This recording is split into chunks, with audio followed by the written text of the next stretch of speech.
ஜப்பானில் 155 முறை நில அதிர்வு ஏற்பட்ட நிலநடுக்கமானது பாரிய பாதிப்பை அதுவும் புத்தாண்டு காலப்பகுதியில் ஜப்பானுக்கு ஏற்படுத்தி இருக்கிறது.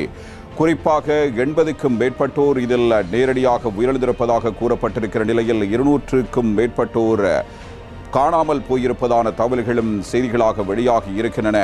உண்மையில் ஒரு பயங்கர சுனாமி தாக்கம் ஏற்படுவதற்கான வாய்ப்பு இருந்த போதிலும் அது நிலநடுக்கத்தோடு நின்றதனால் ஜப்பானிய மக்களுடைய உயிர்கள் காக்கப்பட்டிருக்கிறது.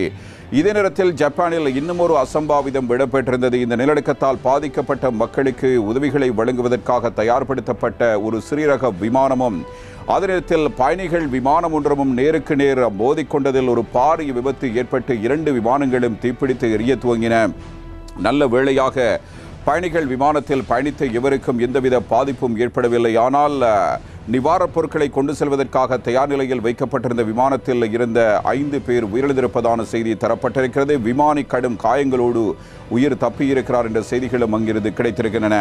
இதே நேரத்தில் இந்த புத்தாண்டு காலப்பகுதியில் மற்றொரு முக்கியமான சம்பவம் இடம்பெற்றிருந்தது. அதுவும் ஈரானில் இடம்பெற்ற தொடர் குண்டுவெடிப்பு தாக்குதல்கள். சுலைமானி என்கிற முன்னாள் துணை இராணுவ தளபதியாக செயற்பட்டவருடைய நினைவு தின நிகழ்வின் பொழுது இந்த குண்டுவெடிப்பு சம்பவம் இடம்பெற்றிருக்கிற நிலையில் இது இஸ்ரேலுடைய அமெரிக்காவினுடைய வேலை என்று ஈரான் பகிரங்கமாகவே குற்றம் சுமத்தியிருக்கிறது.